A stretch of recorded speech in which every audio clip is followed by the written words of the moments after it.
this is Nate Wells. And this is Drew Cove. Check out our podcast, that Go for Hockey podcast, for the latest news and updates on University of Minnesota hockey. You can find us on iTunes, and we're also on the Zone Coverage Podcast Network. That's elite. The Zone Coverage Podcast Network. They may be drinkers, Robin, but they're also human beings. Hell yeah, let's get Stinko.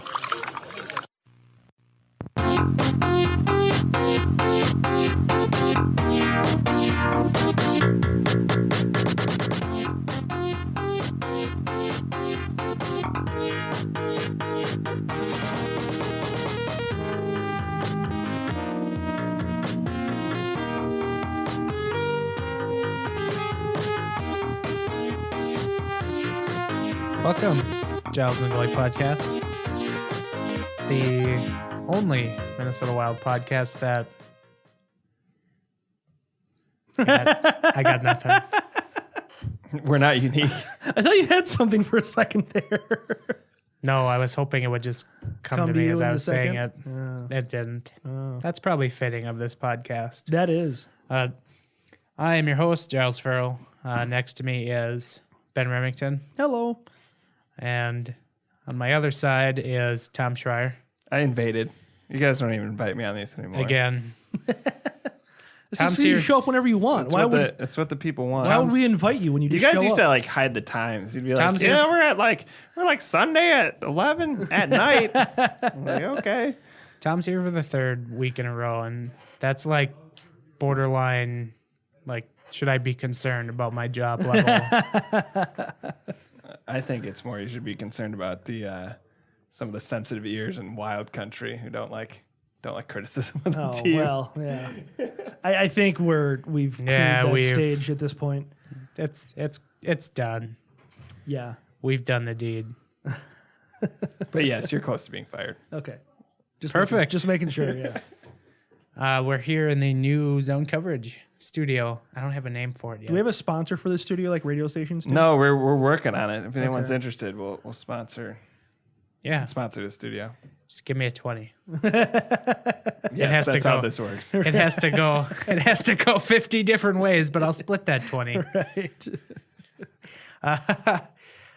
So yeah, we are back after last week's trade deadline show, which had a lot to talk about, and now here we are. And well, it was a relatively quiet week in Minnesota Wildland, although they kept winning, which was weird. Not quite in that regard. Well, yeah, they quiet in the news sense, the things we'd like to not be quiet so we can write and discuss. Winning cures everything, Giles. Does it, though? It does. It's Fenton's expertise. Hasn't missed on a trade yet. Built a great roster. Didn't piss off one of his players by maybe trading him for nothing right We're before. gonna come to that. That's the one piece of news. Yeah, we're really gonna have things to say on that. Okay, very quickly. Last week for the Minnesota Wild, what did they do? They defeated. We covered the St. Louis game last week, right? That was a Sunday game. Yep, Yes, that was Sunday. They defeated the Winnipeg Jets 3-2 at Bell MTS Place. Goals from Brad Hunt, power play specialist, Jason Zucker, coming back to him, and Joel Eriksson-Ek get the Minnesota Wild a 3-2 win. The tying goal by Zucker came with 87 seconds left, and Eriksson-Ek came 26 seconds after that to win the game. So, job well done for the Minnesota Wild. They followed that up. They actually had a nice 3-day layoff. They returned to Saturday night against Calgary Flames, Jerome McGinley night. What are the odds? They're playing the Minnesota Wild on Jerome McGinley night.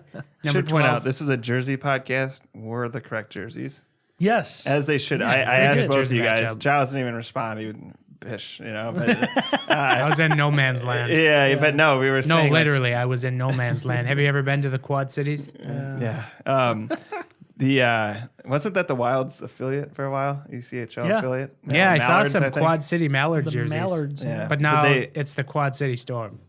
But they The Mallards folded. Yeah, the storm killed the Mallards. It's a bummer. But I was saying, That's like, some Noah's Ark how would crap right there. How would you not wear that jersey? Because it is actually a great jersey. In the one of the Black Sea and the red, the other red is not great. Well, yeah, it's that retro look is just so much better. Yeah. It's not really particularly close. I mean, not to say their current jerseys are awful. They're just not really that good. I'm really kind of thrown off by the Alberta flag on the shoulder.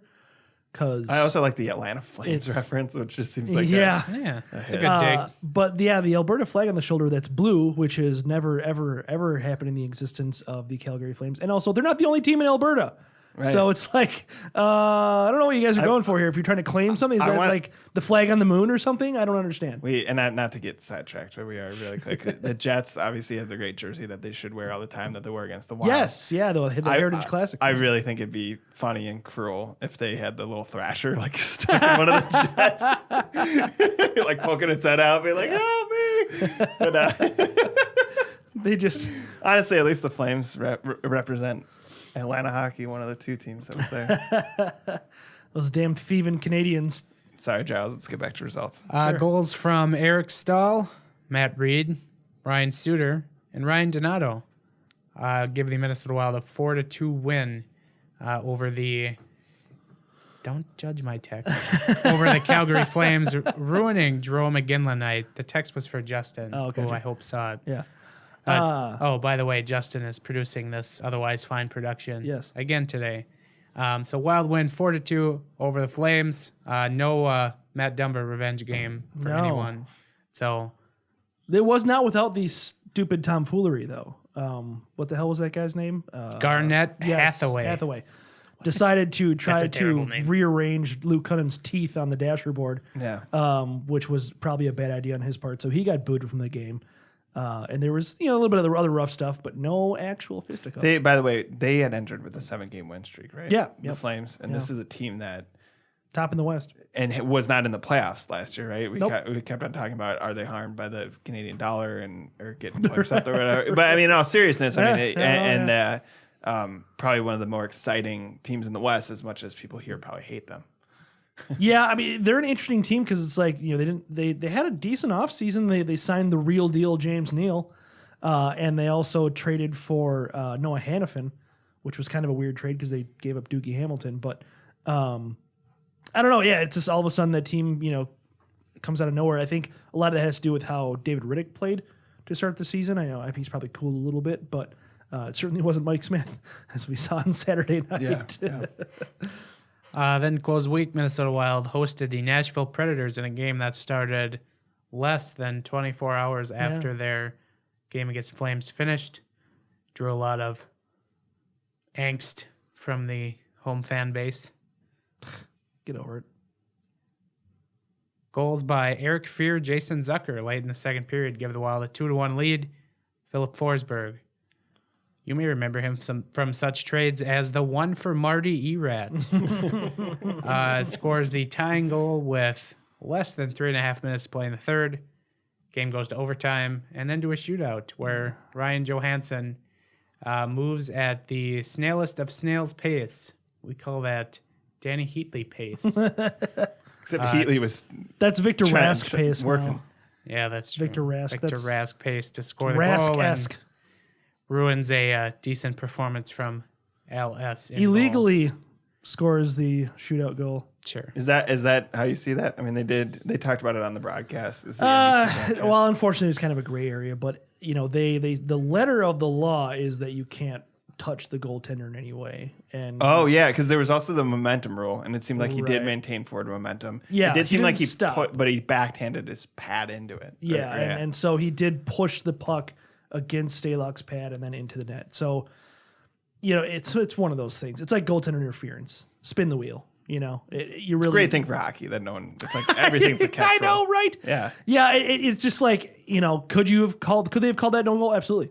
And that being said, I'm not like super outraged about the call being. I think the interesting thing about that game, so they did the Star Sunday thing, which I know you guys are huge fans. Star Sunday. Yeah. Sunday. I did like Giles tweeting at Ben, going, "It's Star Sunday," and I was like, okay. gotta they make should sure have he's paying really attention. they should have really focused Fiala and Granlund, I think, because That would have made more sense. and to be honest, I think you had to be, especially just as someone kind of casually watching it, you had to be really kind of in tune with when they were on the ice. Fiala had a couple moves where it seemed like he's establishing himself, unfortunately, as the player that has the skill to make something happen, but does not finish, which is not a great sign given that, as Have we seen that before? Right. With every Wild player. But even I feel like Brent Burns, when he was here, we were like, Burns, finish. Yeah. But, and with Granlund, it could have been worse. Like I felt like he could have done them in more. And it's really funny that kind of, you look at both sides, it was less that Granlund revenge game and more, man, they should have maybe hedged Fiala a little bit. Yeah. But, So going back to the Star Sunday thing briefly, I haven't really paid that close of attention. Has Nashville been on Star Sunday multiple times this year?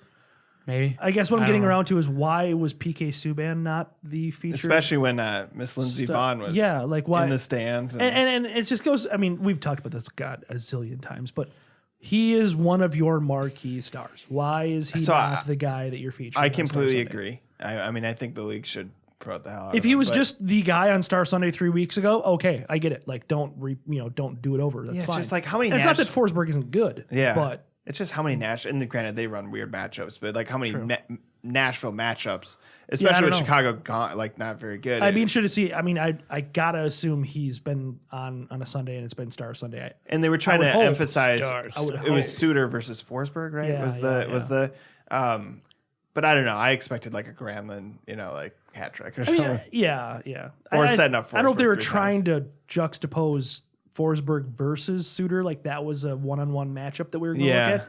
Hockey doesn't really turn out that way, though. It's No. not, as much as Ryan Suter is on the ice against good opposing players. Yeah. It's not like something we can be like, here's a one-on-one matchup between Forsberg not the and NBA. Suter. Yeah, It's not like that's your guy. Yeah. It's not the same thing. So that's why Subban would have made that much more sense.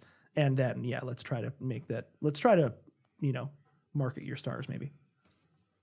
Speaking of stars, air quotes. The newsworthy thing of the last week was in our trade deadline show. We didn't really get to talk about it much because there wasn't a lot of details out about it. But in the week that followed, boy, oh boy, did we get some details. And there's a lot to unpack with said details. But last week we recalled that Jason Zucker was almost traded before last Monday's trade deadline to the Calgary Flames for unknown returns. We speculated crap. Yeah. And as we learned since, our thoughts were validated. It was indeed crap. As reported by Michael Russo of The Athletic, also Pierre LeBrun of The Athletic also had a hand in the reports that Zucker almost went to the Flames for,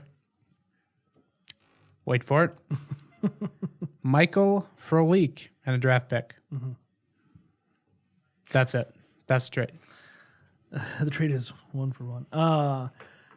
So and I, seeing as the fact that Michael Russo put that in an article, I don't take it lightly. No. Also, given the fact that he did not disclose what the draft pick was, leads me to believe that it wasn't a first. I don't know how you feel about that, but I think that had it been a first, I think he might have thrown that out there because you got to think Russo knows exactly what the draft pick was. He has to. There's no way he doesn't know. I think if he knew, he probably would specify it. I think if he knew it was think a I think if first he, rounder. I think he he knows. knows. I just don't think he has been able to double source it That's to true. put it on the record. But it just seems to me like, and because me, you, and Tony discussed this in a DM, but it's just like, if it was a first, I'm not rip-roaring pissed offended by that trade as much. But if it wasn't a first, that trade is awful. I just want to point this out. Furley, 21 goals in his first 2 seasons. That's age 2021 for the Florida Panthers. That's a long time ago. So that's in 08, 09, 10. Yeah. Has not reached that total since. 26-year-old, he had 19 for Winnipeg. 28 years old, he had. This was a couple years ago. He had 17 for Calgary. I mean, this is a guy this is not an upside play. He's 31 years old, and so We talked about this on the show. There's part of me that thinks Fenton is just going to be, especially early on, throwing S at the wall and sees what sticks. Right? Donato looks like he sticks. Yeah. Fiala, jury's out. Not really Certainly sure. Rask fell off the wall. Right? Yeah. So Didn't even make contact with the wall. right. He just made a mess. Yeah. But I think I get that he's trying to undo the core. Maybe like don't be so kind of brutalist with this. Like Zucker's under contract. He has an NHL skill. That's speed. Unless that goes away, I think that he has value to the team. Even if it's literally chasing out like kind of things that don't result. He should score goals, but don't result in goals. This to me seems like a desperate move. Like just give me something. And I just that and then I don't blame him that he's mad. Now he'll get over it, but like I don't blame him that he was like, dude, this sucks. I'd be pissed. I'd be pissed if I were him. And the agent thing is interesting too, because he is pissing off Spurgeon's agent because Zucker and Spurgeon have the same agent. Like, come on, dude. You know, like I get it's his first year on his job. He had to know that stuff from Poyle when he was working in Nashville. To me, that seems like stuff he should know. Sorry, I took it. So there was 2 parts to my question that was going to follow that. So Tom answered number 2. Number 2, the agent. Oh, yeah. Well, we can come back to that. Sure. So question 1 after this is, do you buy what Paul Fenton is selling when he says trying to make the team younger and faster? Absolutely not. I think with this, not even a hesitation. Not even a hesitation. I think with this trade that didn't happen, and the trades that have happened, and what we had heard about Fenton coming in was how bold he was, how confident he was. The hockey trade, right? Yeah, your guy for my guy right now. Yeah. And so that he was a bold guy, that he was, kind of a no BS kind of, but when it comes to these trades, he's more like a bull in a china shop. Like, dial it back a little bit, Paul. Like the Nino trade is a good example. We beat that one to death. But this Zucker trade, it's like, what are you doing? Like Frolik is a third line guy at best. He's older than Zucker. He has a full year left on his contract. So you're not gaining cap space this next offseason. You're saving, I think it was $1 million in cap right now. And so, obviously Zucker has 4 more years and Frolik only has 1. But do you need that cap space down the line that desperately that you're willing to downgrade your talent that much? And so it's just, I think he's being too bold. Again, from the big picture, it makes sense, right? The core, he had to watch that core just to point this out before the winning streak, lose the Islanders 2-1, whatever. Flyers 5-4, Devils 5-4, Blues 4-0, Ducks 4-0. And you got to think there was that whole talk of Boudreau has to be bummed that this team got blown out by the Ducks. It does seem a little knee-jerk that he's like, man, I hate this team. Just like fans in the stands are sick of seeing the same team do the same thing over but the people that have those kind of reactions are idiots. Well, it should not. Should not. I think the GM, it goes back to a coach who I will not name. At times, it's like, do not get caught, because I get in trouble every time I say his name. That's why I laughed.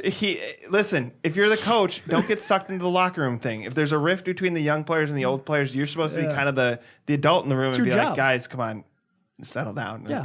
You're paid a lot of money to play hockey. Like with the GM, it should be, instead of acting, like a fan and being like, I'm blowing this up because I'm mad at these guys. It's like, you know what? If I didn't know about the Zucker thing, I'd be like,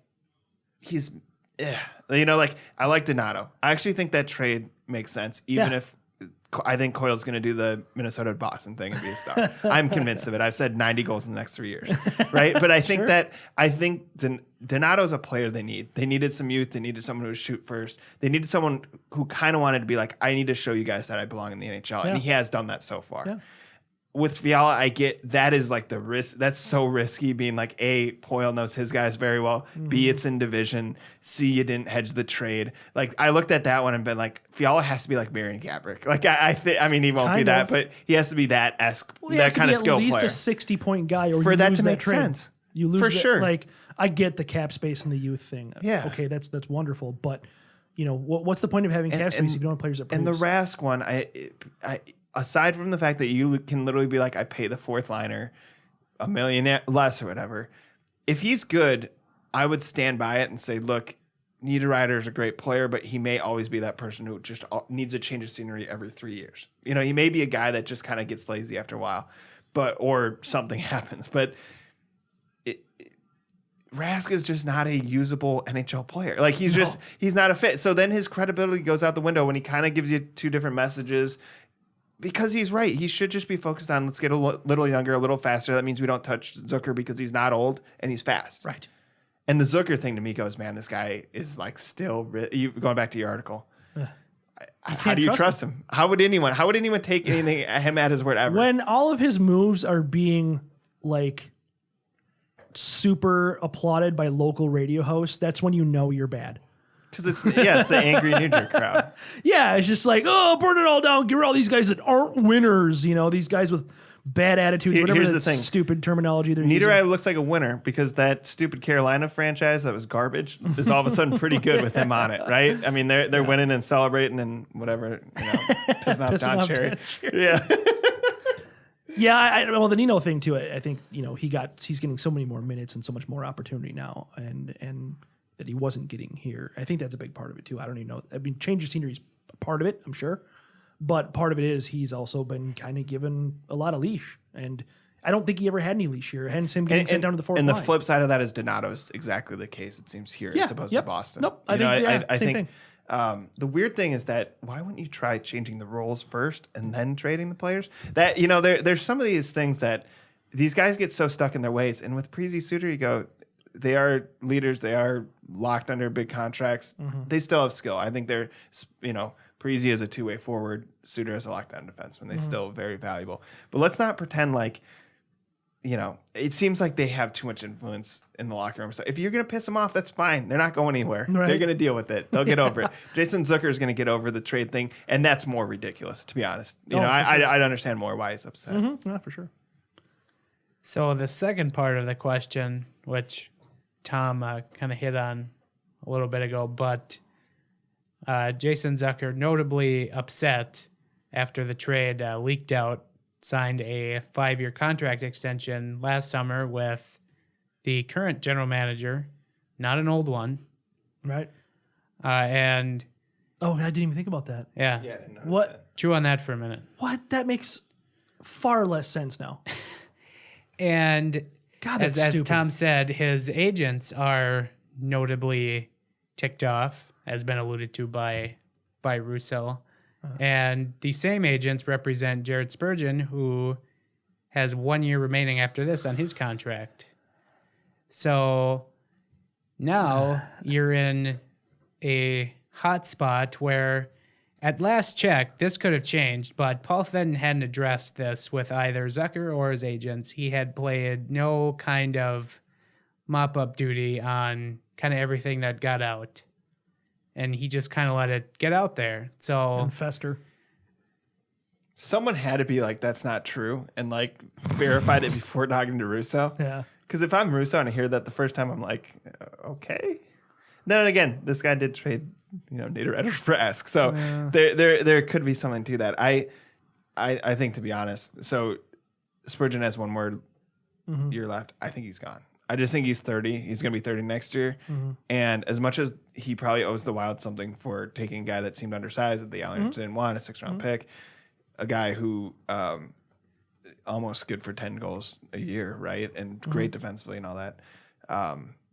He's got to be like, unless the Wild have some promise to get to the Western Conference Finals and even get into the finals, I think he's probably going to want to join a team that's kind of ready to go and a contender. Maybe. I definitely think Spurgeon's a prime candidate to be dealt around the draft. For sure. I think whether we like it or not. But I also think that there's plenty of use for him still. Hands down. I think that they could keep him around, extend him again, and I think that's fine. I'm speaking from his perspective. Oh, sure, but I think from his perspective too. I mean, you hate to keep on harping on the arrival of Kirill Kaprizov, but maybe things will get better. Maybe Kaprizov aside, things will get better with this team. It's not like they're in a bona fide tear it down tanking rebuild. No. So maybe it really, who knows? I mean, it's really going to be up to him. But I think the situation for him staying or leaving, I could really go either way with it. So what I'm just thinking of, the absolute worst case scenario. What if, as we've seen, Jason Zucker has been playing much better in the last week or so. It's the revenge tour. Weird timing. And what happens if now, bear with me, this is not likely, but small percentage chance it still happens. That's why we call it the worst case scenario. Zucker goes on a tear at the end of the season. He shows he has a lot of value. Teams become more enamored with him.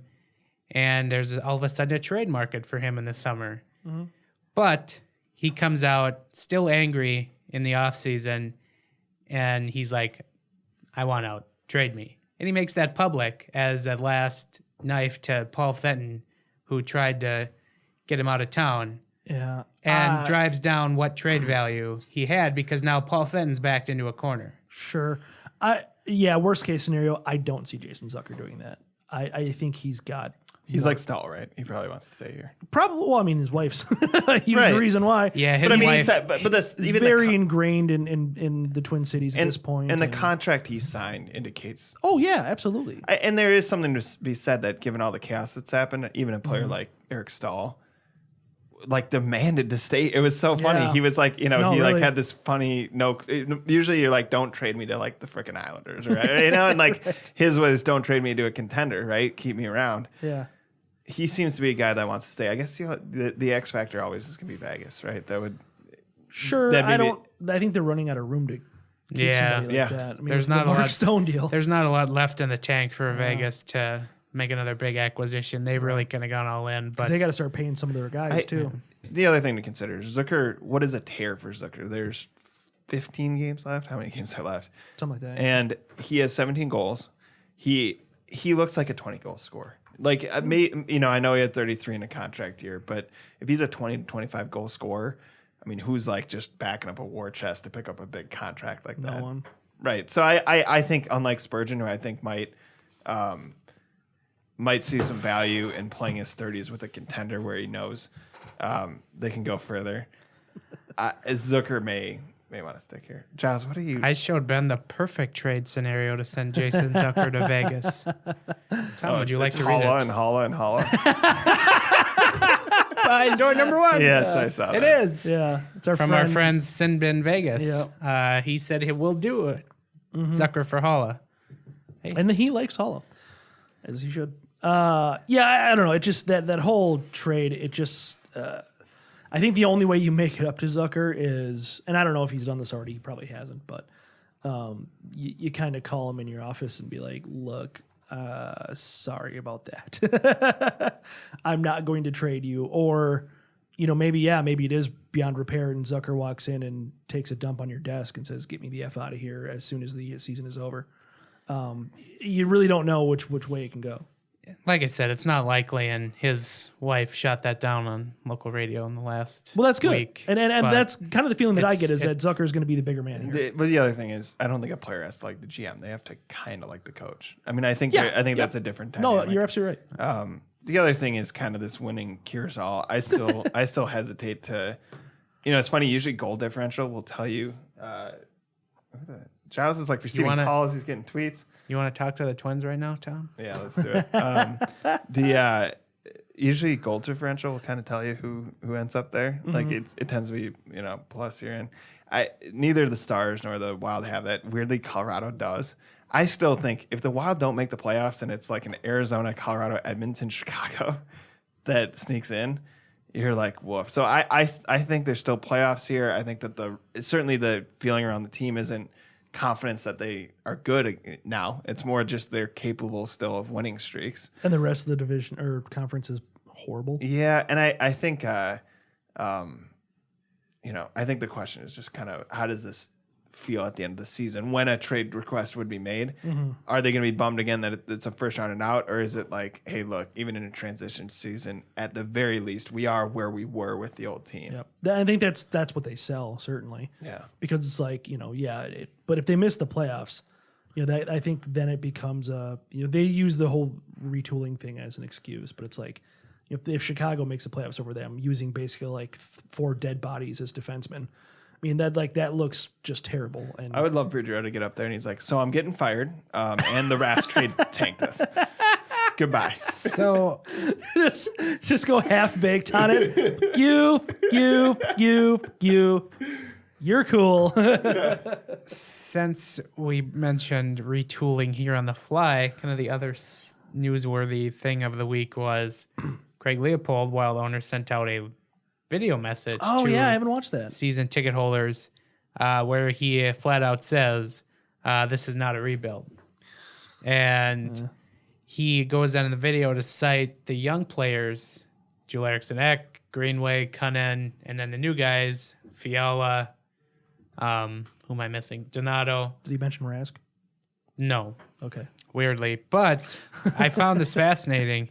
He did put in Kirill Kaprizov at the end of the video. And also, so I don't mean to throw gasoline on this fire. Today, for the first time ever, the Wild retweeted the KHL of Kirill Kaprizov scoring. They've only ever featured him. Hey, look, him playing for Russia, the juniors at the Olympics, blah, blah. They've never, ever quote tweeted or mentioned Kirill Kaprizov playing for CSKA in Moscow. And today they did for the first time. So certainly nothing that's going to change his contract extension. Nothing that's going to make a buyout suddenly appear. But it does point to good things in that relationship. And let's point this out. Sunshine, lollipops, and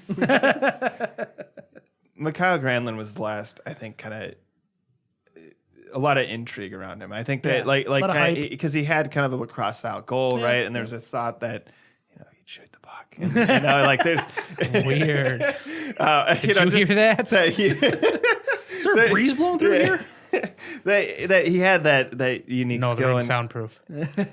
and how high he was drafted and all this. Yeah. I really want to pump the brakes on Kirill Kaprizov. Sure. I think he's added talent, which is positive. Yeah. I don't know if he's a game breaker. And I forget who, I kind of brought up what if he just puts up Charlie Coyle numbers? Charlie Coyle's more disappointing. He doesn't use the big body and all that. Mm-hmm. Kaprizov, what if he's just a 25 goal scorer? That's great. I think you want those on your team. Yeah. But I think even the Wild need to be a little. I know they're trying to distract from some of the stuff that's going on or whatnot. That's kind of the problem. But going to the ownership, I think he's one of the owners an owner you want. He went out and spent money when he could. He has constantly said he wants a Stanley Cup here. He's spent to the max. Now, granted, the NHL max, which is half the He's NBA. still or turning a profit. Yeah. But I mean, he's this is not a case of a guy who wants to get out of the NHL and is just holding on to it until he can sell it or something like Milking it that. for money and bailing, yeah. Yeah, that's the most unfortunate part of this is that this is a team in a hockey mad market with, again, I know people don't like those contracts, but 2 solid players you can build around. Mm-hmm. Supposedly had young talent, all this stuff. I still think a good coach. And you kind of look at him and you're like, everyone's going to renew this season ticket. It's not going to be 15,000 people in the building next year. But I don't know what he's trying to accomplish there. I you know what I mean with the video and stuff like that, other than to maybe emphasize it's not a rebuild. It's just ass kissing. This is my problem with the video. It's not from the general manager who is architecting this retool on the fly. Sure.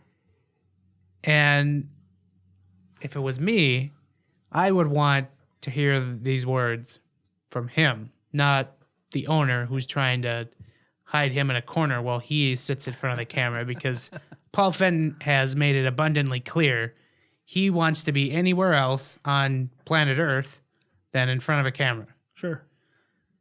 The only reason Craig Leipold is sitting in front of the camera for this video is for the almighty dollar that he knows could walk out the door by not having some kind of message go out. Their attendance, by the way, has gone from, and again, this is picking nits, but from overcapacity in the 19,000s to 18.5, meaning that people are, and again, reasonable, sitting in a seat.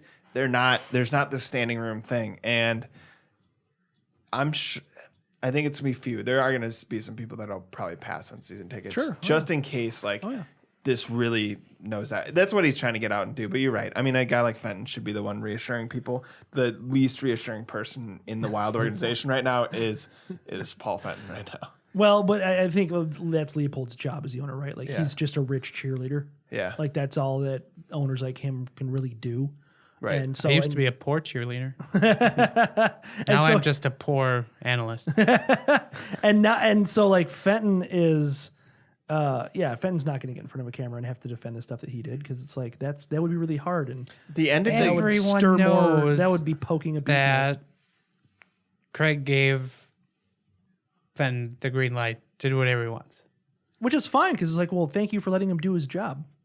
No, that is, and actually, to be fair, that's important. The worst owner is a meddling owner. That's what I mean. Right. Yeah. I think he's going to have to say something at some point because I think we're going to go through this.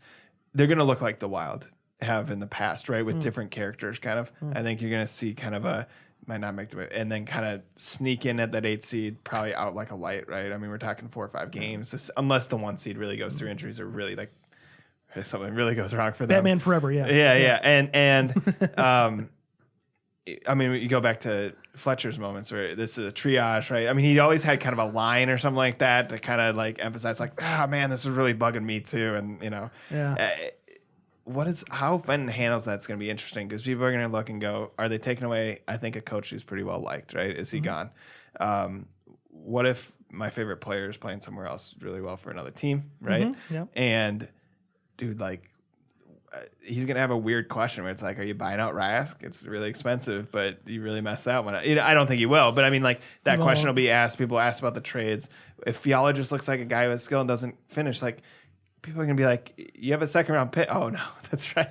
What were you doing there? Because Granlund's playing on an opposing team right now in your division, probably setting up one of their star players. Now, I want to interject because you brought up Victor Rask and buying him out. Oh, yeah, it's not happening. Now, that might not happen this offseason, but let me tell you what Paul Fenton could be thinking if he's doing what we all know he is and trying to clear cap space.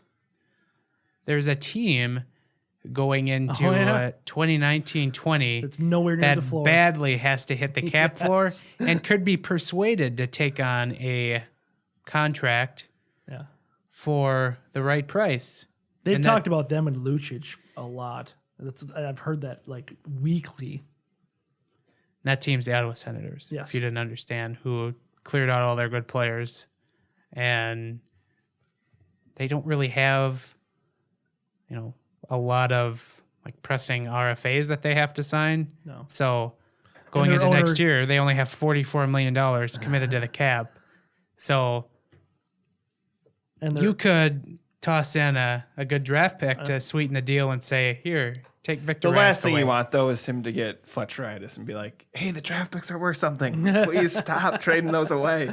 Because, I mean, this is why you ended up with this just garbage farm system. And I mean, hey, he could make it for like 2022 because we saw years down the road draft picks get traded hands at the deadline like no one's business. So you could make it down the road and not make it that costly in the short term, but there is another option out there and this to is get rid of truly Victor like, Rask. Yeah, just dump the contract.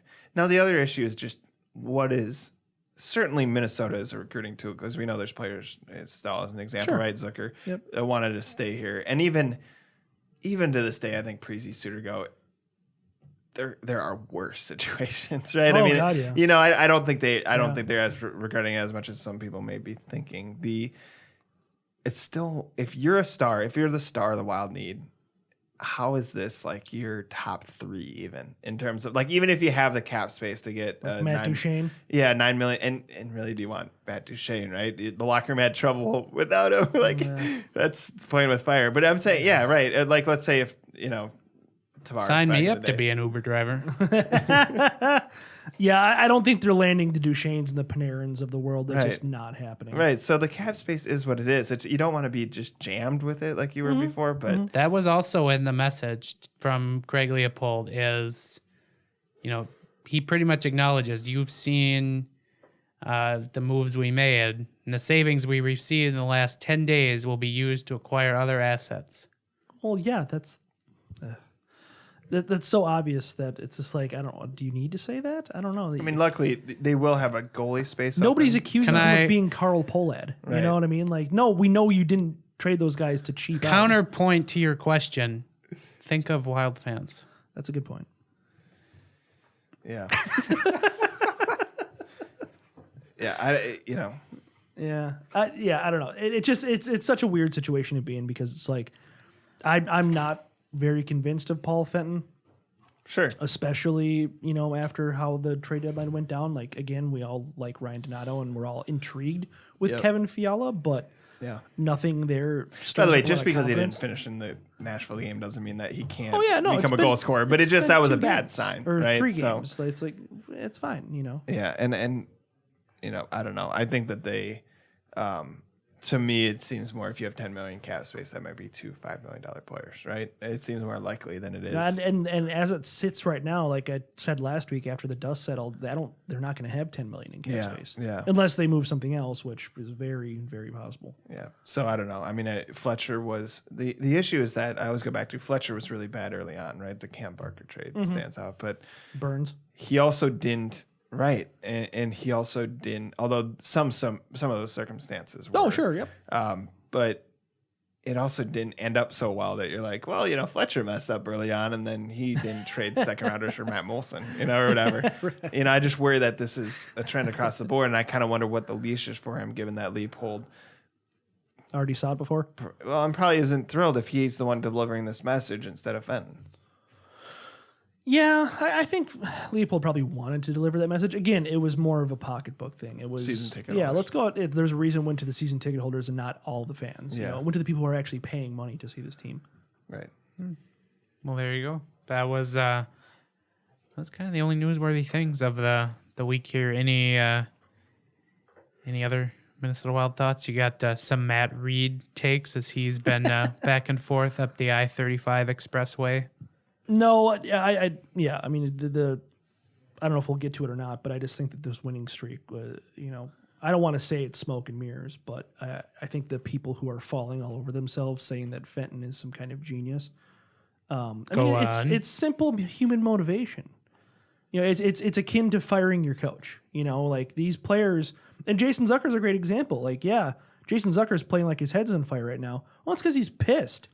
To be fair, how long here's is the that counter going to to that. last? Maybe act like that all the time because you're competitive people playing a professional sport. Sure, like I don't disagree. So the bigger question with that is the stink out of the locker room, right? Is why does somebody have bad gas? some of my mumps? Yeah, but like, that's the bigger question: is this? Can he prove by the end of the season that? The problem is it may not be the 26-year-olds. It could be. It seems like that core had some problems. But does this seem more like normal ups and downs rather than swoons, right? Does this seem, if they win 5 in a row here, does that mean then could you win 7 in the next 10 games?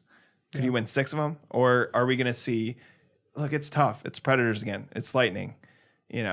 Panthers, whatever, should win that one.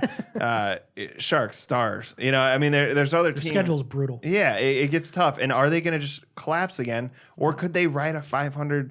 It's hockey. You should be able to kind of ride a 500, record through the next couple of games there. Let's start there and then get to the promise of you could turn into a contender because, man, they seem very far away from that even after this. And that's what I mean by the whole win being a mirage.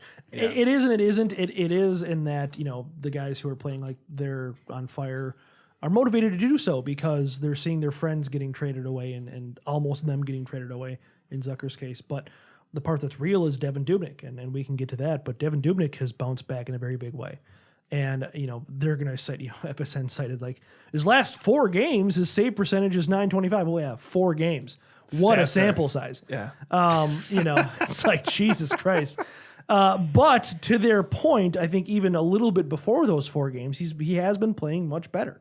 And he looks sort of like the Devin Dubnyk of old. And Stalock probably isn't born again here, but he did hold his own against better Nashville. Yeah, I mean, there were multiple times he was left out to dry and made a play. And that's really what they need out of him. And I mentioned last night on the Facebook recap where it's just like they need him to be able to start some games and keep them in it. Like For them to get a point in a game against Nashville where Stalock starts, it's huge. And the guy pushes in his pad to win the game, right? Yeah, I mean, they win by cheating. Yeah.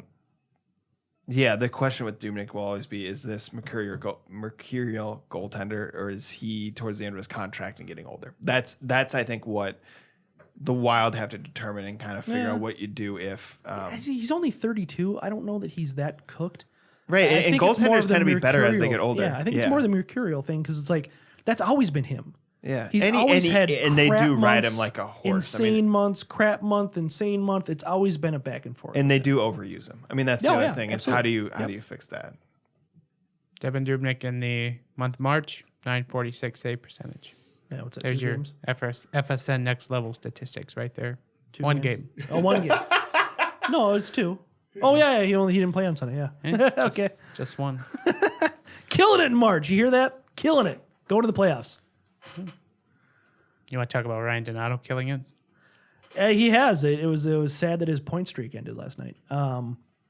Yeah, I think that's been the biggest win that you can actually give to Fenton right now is that Ryan Donato has been great, and it's funny because he was in the minor leagues. Let's point that out. Yeah, I mean, he was in the minor leagues. Yeah.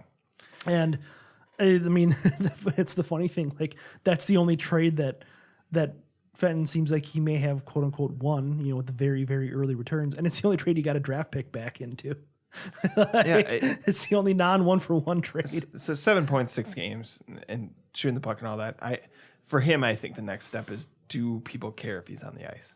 Because I think right now he's probably seen as a novelty. That right, and how could he use the end of the season to kind of establish, he's established himself as a presence. Not only will I play in the National Hockey League, but I'm going to shoot the puck. You better know where I am because if I'm open, I'm going to at least fire away, which couldn't be said about a lot of Wild players in the past. But I think even if he does, if he becomes, and this is kind of the ebb and flow of the league, but if he becomes a marked man a little bit, where he gets a reputation, where he's actually going to shoot Star Sunday, right? He gets featured on Star Sunday. Yeah. That's a good thing for his teammates. I mean, that's what the name of the game in hockey is all about. It's creating space, and so that he's if that does happen to him, I'm saying that's not a bad thing necessarily because then he's already on a line with Parise occasionally, or he'll be on a line with Stahl occasionally. Like that's a good thing for those guys because he's creating space for them. Right. Well, there you go. All right. Let's quick hit some mailbag questions. We got a couple. Sure. We'll fire that in there before we get into our final segments here.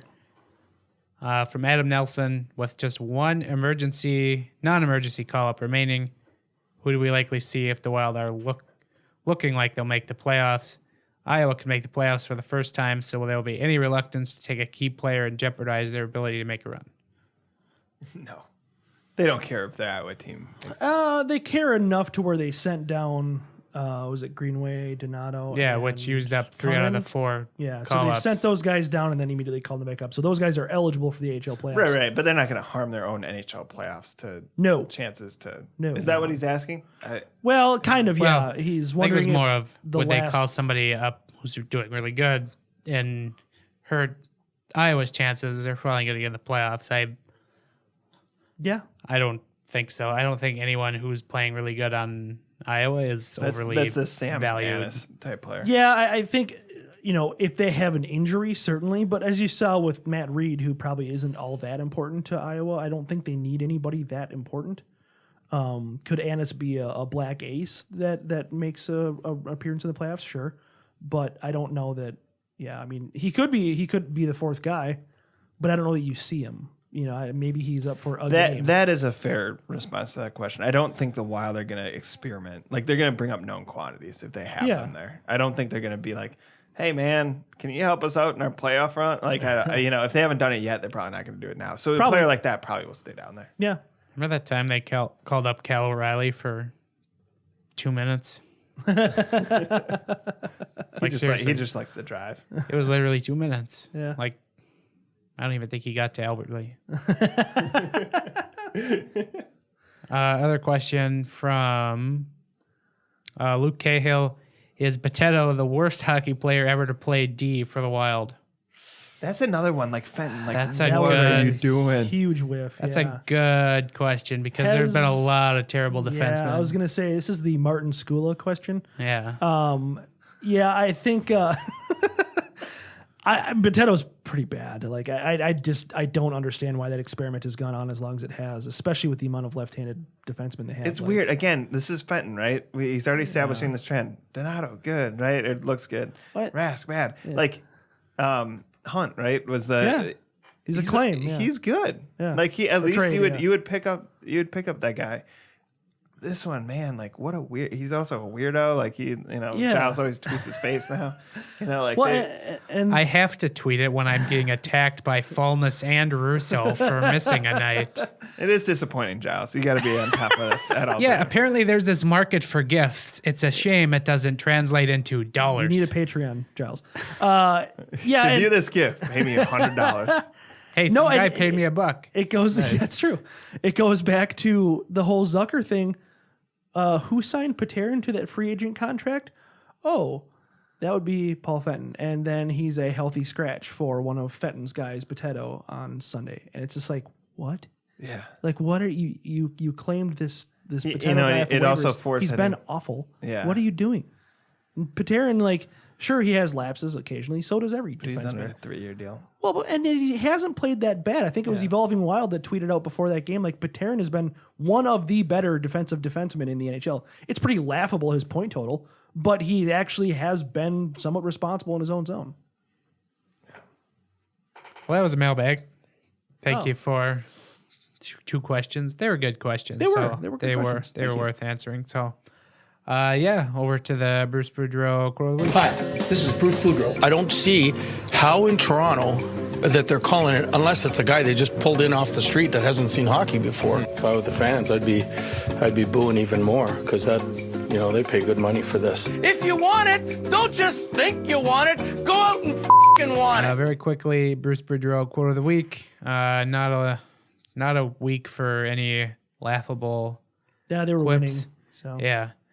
But he was just asked on kind of the winning mentality that kind of crept its way back into the Wild locker room. And he just said, lately, every time we go on the ice, we think we're going to win. We've played some pretty good teams the last 3 games. We played them on an even keel. It's very uplifting and positive. Love to hear that. Oh, We're uplifting and positive in early March. Bruce sounding a little bit like a Baptist reverend right there. That's it's refreshing. He's seen the way. Is he an officiant? Because I could use one. How amazing would that be? That would oh honestly, my John, God. the best. Oh my God, The this has to best. happen now. You just hear me roaring in the background. Be like, get that guy out of here. Wow, That would be I didn't amazing. think that would be really amazing. Yeah, that's like one of the more pressing questions is who's going to officiate my wedding? And now there's your Giles, answer. my son. I'm going to send her this text message right now. Can you imagine he gets upset at one point in it? And you're like, Bruce, dude, like, there's kids. Giles, do you plan on having an open bar? Oh, yeah. Bruce, how much do you remember this? It's being budgeted for That's very important. by me. Yes, it's very important. Come drink my alcohol. Yeah, okay. Justin, you too. You're not excluded. Watch out. He's from Wisconsin, dude. Yeah, you don't know what you're getting yourself into. Perfect. He'll balance out like 3 guests who don't drink. Yeah. That's when Charles is like, we need a couple. Wait. My favorite part, Ben's wedding, we were just going into the line again. Like, it, Yeah. it was like, that was the break. And so I have many friends that we'll call quote unquote professionals. Same. So I went As to in they're employed. well, yeah, as in that's what you call functioning alcoholics. Right, Yeah. And right. so we had not a planner, but she was like our contact for the venue. And I was like, are you sure you're going to have enough beer? And she was like, oh, yeah, we never run out. I go, no, you don't understand. Are you sure you're going to have enough beer for this? They did not. Understand. Well, actually, that was a weird deal. They did actually end up having enough beer, but it seemed like they had run out because the idiots running the bar actually couldn't find the beer that was supposed to be for my wedding. So they just gave us some old crap. I was remember sitting that. there. Yeah, like something shells like off brand. Yeah, right? we were supposed to have Northeast and Mick Golden, which is Yeah. standard. Yeah, and they fair. ran out after like 2 hours. Giles, I'm 10 in. Can't take it away from me now. Somebody says open bar. I always try to make sure they get their money's worth out of it. Oh yeah, no, That's just- I was very happy with our investment. Okay, that was your Bruce Boudreau / wedding update. talk, yeah, Quote of the week. Over to Karill Watch. Kaprizov across the goose end. Kaprizov shoots. He scores! He scores! The Russians are golden in South Korea. Kirill Kaprizov. What'd you say? Yikes. Kirill Kaprizov. Watch. He had a pretty neat goal just today in the KHL playoffs, as you alluded to, tweeted out by the Wild Twitter account. I'm glad all these listeners will understand. CSK, we're good at inside jokes. Yeah, CSK Moscow. Edit that out later. In the was it the Gagarin Cup? Is that what it's called? Something like that. Playoffs. The vodka cup. Yeah, there you go. Actually, I don't know how they're doing, but I'm guessing they're winning since they're pretty good. So they're stacked, yeah. Yeah. But yeah, no, I checked that out. Kirill Kaprizov's goal. It's good. Yes. I'll say it as such. And as mentioned, he was in the news when Craig Leipold called him out at the end, specifically in the It's pretty ballsy. in the video. So that's kind of your Kirill update for the week. Ben, you got a prospect you want to talk about? Sure. This is a guy we actually haven't covered yet this season. I'm trying not to recycle through too many guys, but a guy who plays for the number three team in the land, University of Minnesota Duluth. Hi to all of our Duluth Bulldog fans. Nick Swanee is a seventh round pick by the Minnesota Wild in 2017. Having a solid season for the Bulldogs as a sophomore. 21 points in 30 games. So you'll probably get to see a little bit more of him coming up here as we reach tournament time. I believe the NCHC tournament is in 2 weeks, I believe. Yeah. And then obviously the NCAA tournament starts sometime in, I don't know, June or something like that, because they take forever. So there you go. There's your Kirill Watch / Prospect Watch.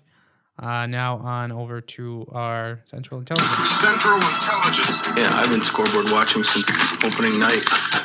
So I don't know if that counts or anything, but I think hockey players are hockey players, and they want to see where they are, and they know how close everything is. They know that every game is vital. Central Division, alive and well, as it always is. It's got me thinking the other day when leading up to the Calgary game. Do you remember when the Wild played in the Northwest Division? yes. They played in a division with Edmonton, Calgary, Vancouver, and then their closest team to them, Colorado. To be fair, That was a real thing. the Wolves still have that dynamic going. They kind of do, yeah. Where you have Portland and you go all the way down to Oklahoma City and Yeah, Denver. Denver. It's all over. Fair. It's not a great thing. Doesn't develop great rivalries. No, yeah. No. They have nothing with the Bucks, nothing with the Bulls. No, and I mean the Wild finally, it did change it because Chicago's a rivalry, Yeah. St. Louis, all that stuff. Central Division, Winnipeg Jets leading the division with Winnipeg. 82 points. They smoked the Columbus Blue Jackets on Sunday, 5-2. Blake Wheeler, #one of us, #go for 4 goals in the effort. Then the Nashville Predators, 1 point behind, although the Jets have played 3 fewer games. Wow. With 81 points. Then the St. Louis Blues, 74 points. They got smoked by the Stars 4-1 on Sunday. Not a good Sunday if you're a Columbus Blue Jackets or St. Louis Blues fan. Beware if you're the Toronto Blue Jays, and I keep reading down. Dallas Stars, 71 points. Tied with the Minnesota Wild, 71 points. Both teams in the wild card spots in the Western Conference, as the Wild and Stars try to hang on with the charging Coyotes, winners of 6 in a row, make their way up the totem pole. They're at 69 points. Nice. Then you have the Colorado Avalanche, 68 points. And the Chicago Blackhawks, 63 points. They're kind of slipping away. But there you go. Central Intelligence. Yeah, and I think it's, I don't know, maybe we don't know what to think of the Blues yet, but it's obviously a two-team race for the division. And it seems like the Blues kind of have a bit of a chokehold on that third spot. If the Binnington goalie kid keeps playing the way he's playing, I think that they're in pretty good shape for that. But he could fall apart any minute. I mean, he's a very unknown commodity. So it just seems like it's going to be, the Wild are going to be constantly jockeying around those two wild card spots without a whole lot of hope for getting into that top three. And as it sits right now, they would match up in the first round with the Calgary Flames, which is very interesting. It's great. As we talked about a little bit on Saturday night. Especially as Calgary hasn't been there. Yeah, and so it's like, the Wild kind of play with them, tit for tat, like they're maybe a little bit evenly matched, and Calgary's maybe playing a little bit over their head to get where they're at. But, kind of an interesting matchup, just given the amount of bad blood. All right, Dumba's just in the front row. Yeah. Boo. Boo. Chuck, you suck. I hate you. Literally. All right. Jerseys. Cool. Let's do it. Here to start the third period. What team is this? It's not Team USA. Well, yes, it is. They've got on new uniforms. They're wearing the logo of the Duck. I've never seen this before. Jerseys this week. Minor league hockey. Ooh. I went to the Quad Cities over the weekend, took in the Storm, no longer the Mallards. But Ben, what do you got for minor league jerseys? Well, I think just in general, and I don't know how you guys feel about this, but I think like teams like the Iowa Wild, teams like the Providence Bruins, their jerseys are okay. San Jose Barracuda. Yeah, they're all kind of Barracuda not as much in this. I'll get to this. Yeah. I do not like minor league teams named after their top level affiliate. I don't like that, especially when they're so close. Like it, I don't know. It just seems like the Iowa Wild, and I actually wrote an article on this last season. They should have their own identity, especially now. Like they're becoming a little bit better. The cupboard's getting stocked a little bit. They shouldn't be known as the Baby Wild, and that's what they are. And it's so does it make for good jerseys? Sure. I mean, I think the Iowa Wild have a decent jersey. Yeah, you can. Yeah, they have like the script Wild, which and if you do it wrong, it's always better to be affiliated probably with an NHL team than really bad. You know what I mean? Like I'm thinking of the negative side. Are you thinking of like the Binghamton Rumble Ponies or something? Yeah, or like... woof. Yeah, I don't know. And so there's plenty of teams that I think in general the AHL is okay on jerseys, but I feel like there's a lot of Reebok swoopiness going on down there too. And there's just a lot that are modeled after their parent team. Yeah. Which, makes it a pretty predictable thing for us. So. Yeah, it really does. And there's only a few, but the Milwaukee Admirals are all right. I did like because they went through a redesign a couple years ago. I do like their new logo set. The jerseys are a little meh to me, but I do like their rebrand. I feel like they did a good job with their rebrand. They're not even the only Admirals, right? There's the Norfolk yeah, Admirals, which is really weird. Too many admirals, not enough generals. But yeah, there's some of them that are, the Barracuda is kind of interesting because they're basically like the Sharks, but they're not actually named the Sharks. They even play in the same arena, which I think is really weird, but like I don't love kind of speaks to California hockey and its general weirdness. Yeah. They're certainly not California hockey, the Bakersfield Condors jerseys aren't great, but a condor is kind of a sweet, sweet thing to have in Well, I jersey. think, and so to Giles' point, teams try to match their NHL counterparts a lot. And so poor Bakersfield has to wear orange jerseys. Yep. And it kind of does look like a weird Oiler bird. Come on, Hershey Bears. That one's a sweet one. The Americans.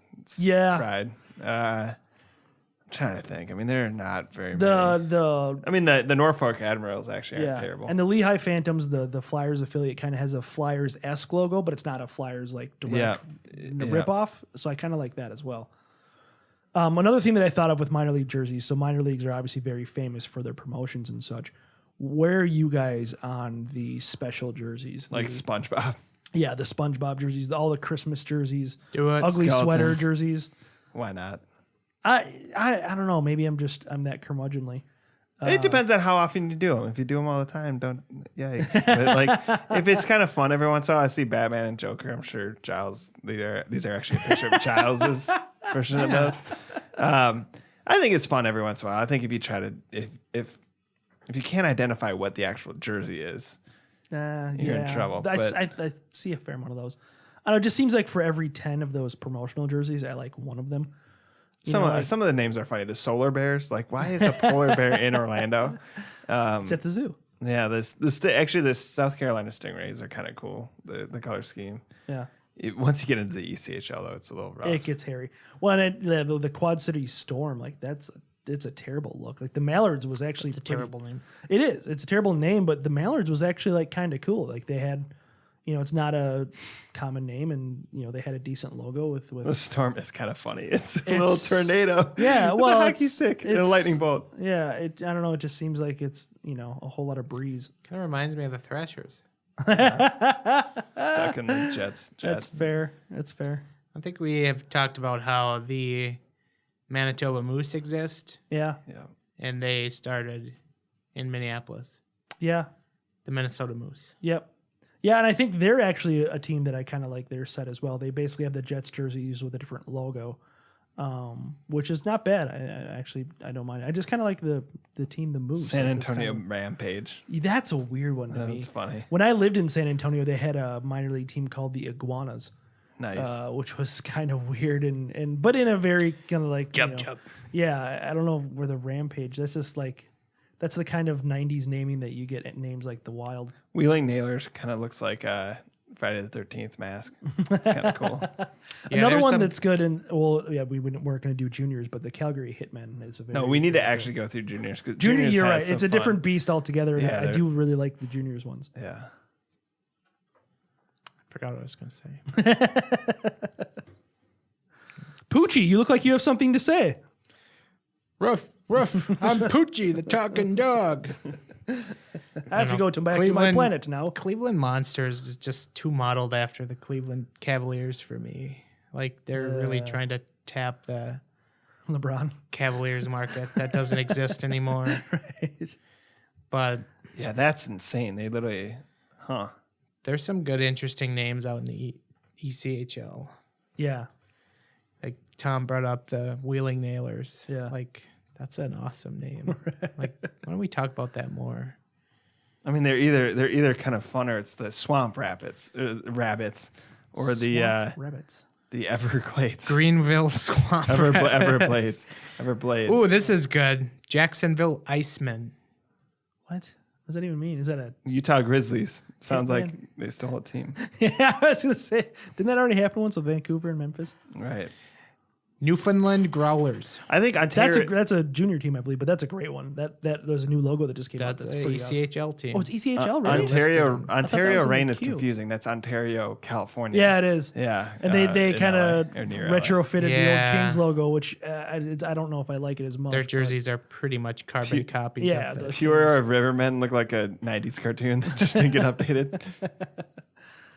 But I think there's some fun stuff in the minors. But I don't know. I feel like minor league hockey could maybe do a little bit better. I feel like they Yeah, get a baseball's little better. gimmicky. Baseball has Yeah. more teams, so maybe we That only see helps the good too. ones. Yeah, But that helps. some of these, like Chicago, had to come up with something like what is Wolves. it? Wolves. Yeah. San Diego Gulls, I feel like are kind of fun. Like, That's a decent. I do kind of like that one. the only bad thing about San Diego. There's some Gulls here. They're kind of saddled with the Ducks color scheme too, which is Right. unfortunate for them. But yeah, I do like the Gulls. I think it's a decent look. Bridgeport Sound Tigers. Is that minor league stuff? I think so. Yeah. All right, we scared everyone away. Yep. We went on. They have stopped listening. Worcester Yeah. Sharks actually have the old Sharks logo, I think. Oh, nice. Yeah, although they're gone, right? Right. That's Yeah. the Barracuda. They had to move They out. passed. Yeah. Speaking of past, we're past due to depart for this week. So thank you for sticking through all that, all ECHL team names to finish out this otherwise fine podcast. Thanks to Tom for sitting in with us again, letting us in the door, etc. That was the trade-off. You get in the door, I get to jump on the podcast. I have to remember next week to get here before 6. You can follow Tom on Twitter at tschreier3. He runs zone coverage, sort of. Sure. It's a shadow operation. There's it's actually Justin. Well, I don't want to step on Matt's toes. I don't want to make Matt feel bad. Right. Like Sam, Dane, Brandon. There's a lot of people here. there's it's a team effort here, folks. Thanks, Chas. I'm saying that wasn't meant to be a joke. Ben started laughing. I was being serious. I'm laughing at the awkwardness of it right now. I'm not laughing at the actual content. I'm just looking at our producer. What time are we at? It's just over an hour. Hour 11. Yeah, let's wrap it up. I'm trying. Okay, fine. Thanks to Ben at Ben Remington on Twitter. Find me at Giles Farrell on Twitter. Otherwise, find podcast Twitter at GATGWild Podcast. Go to iTunes, SoundCloud, Libsyn, Google Play, iHeartRadio, Spotify, SoundCloud, iTunes. I'm just going to cycle through it again. All that. Yeah. Check it out there. Zonecoverage.com/wild for Ben and I's written content. You can find all the podcasts there. Check out our YouTube channel as well. Search Giles and Goalie on YouTube for all of our videos and then our podcasts as well. And yeah, that will do it for us this week, and we will chat with you again next week. Later.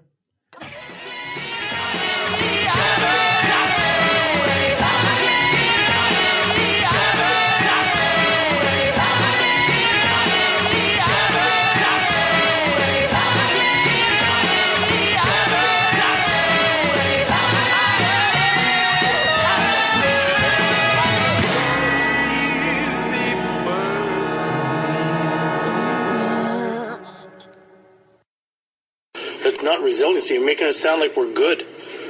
That's all. I'm done.